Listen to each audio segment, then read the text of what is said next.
The Lawyers Committee for Civil Rights of the San Francisco Bay Area is one of the oldest civil rights institutions on the West Coast. We work to dismantle oppression, racism, and systems of white supremacy by advancing racial justice, economic justice, and immigrant justice. Since its founding, the Lawyers Committee has uniquely bridged the pro bono legal community and the civil rights movement. We like to say we use all the tools. We do impact litigation, policy work, media, and we do direct services. We are rooted in our clients' experiences, and the changes that we make are informed by, led by our client communities. As lawyers, we don't guide the movement, we respond to it.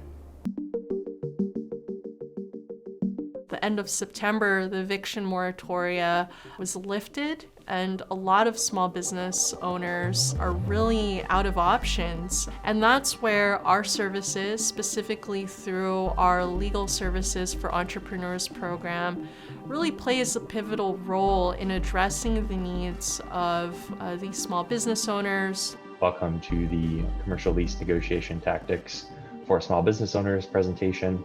You know, it really goes back to the reason that they call us counselors, for really getting to know the clients, getting to know their business, and using those facts and that information to provide legal advice. When a small business owner of color or woman-owned small business is provided with legal services and given the opportunity to have their business thrive in the community, we get one step closer to closing the racial wealth gap and allowing communities of color and other marginalized communities to build wealth locally and in the community. The importance of keeping these commercial tenants in their spaces was really crucial for them personally, but then also for the neighborhoods that these businesses are part of.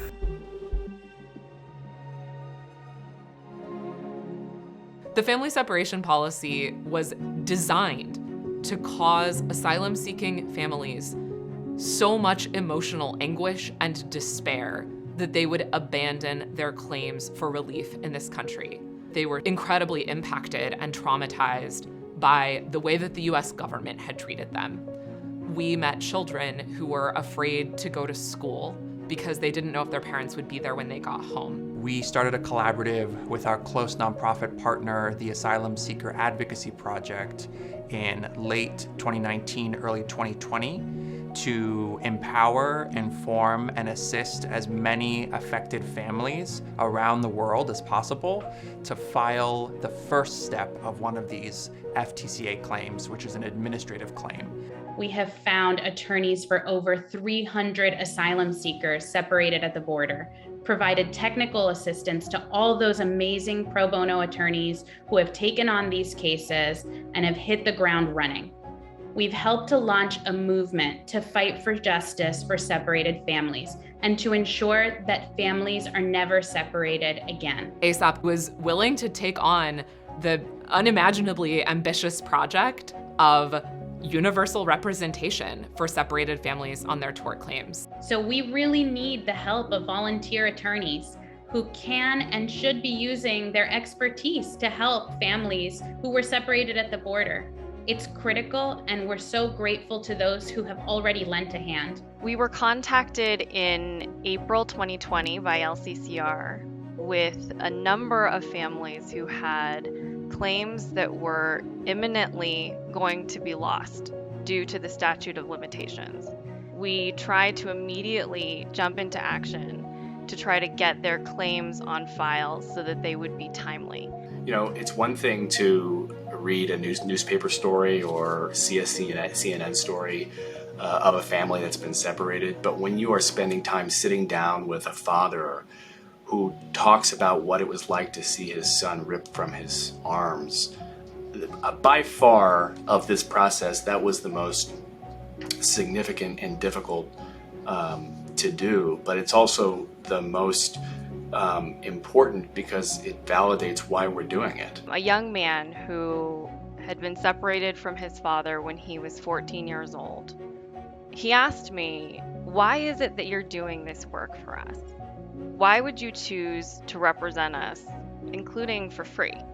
What I told him was that this case was important, that we believed he deserved to know in concrete terms that something had been done to him that was wrong.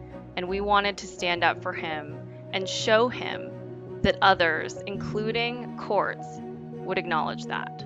I think the work that Munger Tolles and so many other dedicated law firms have done working with public interest groups, and particularly with the Lawyers Committee, is a model for how both private interest and the Lawyers Committee and other public interest groups can come together to effect real and lasting change and provide relief where it's needed most, to right wrongs where they need to be righted most.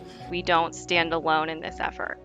There are countless lawyers, law firms, pro bono organizations across the nation that are standing arm in arm to support these families in seeking acknowledgement from the government of what happened to them.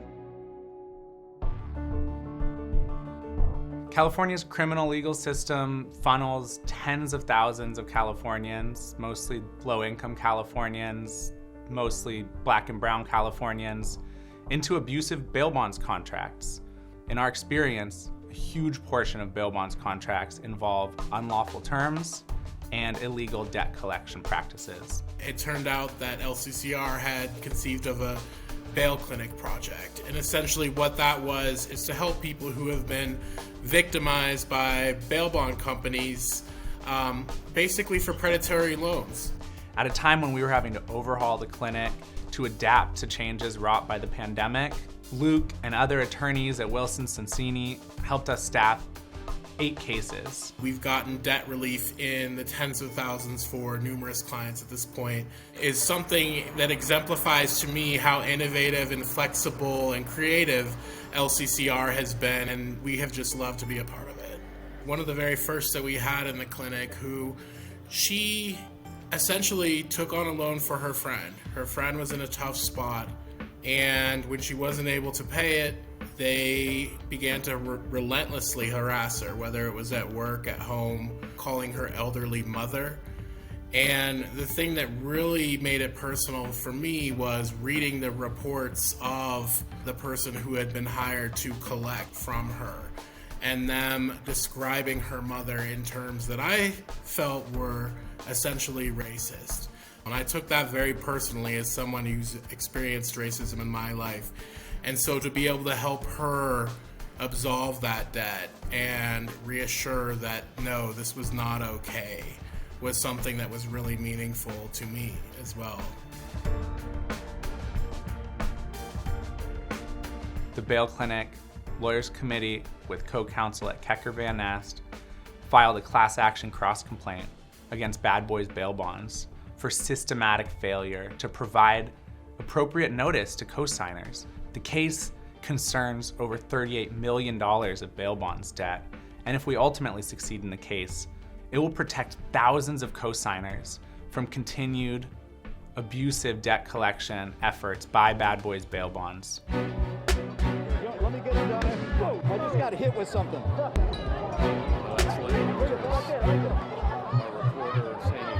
The day of, we kind of knew it was going to be a big deal. Our thing was to just go around and play a bunch of tunes and just kind of keep the spirits up. Before you know it, they're hearing off rounds of rubber bullets and tear gas being shot off. People start dispersing, and just a second later, got hit in the eye with a rubber bullet. The facts of the case are that during the uprisings in 2020, San Jose police exacted indiscriminate use of force against people who were peacefully protesting against police brutality. I think part of the goal of this case is to make a safer environment for people to go and voice their opinions out on the streets. To the police department who did this, they need to be accountable for their actions. We represent him and others, the people who were present at the protests, and Joseph had all the enthusiasm of being able to represent folks. Racism and injustice has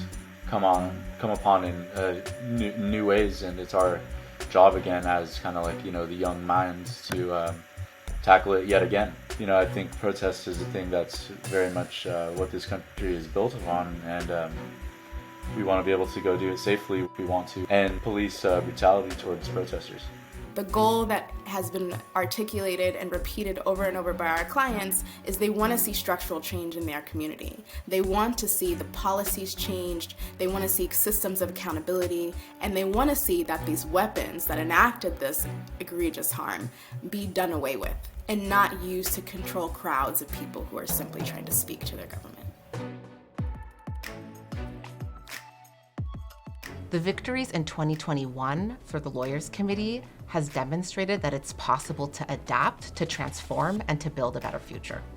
In the next year, we are anticipating an increase of clients inquiring about our services, coming to our clinics. We'll need to rely on our pro bono support, pro bono attorneys, law firms, as well as financial support to ensure that we can serve even more clients. Our goal is to work toward a world where our government doesn't hurt people.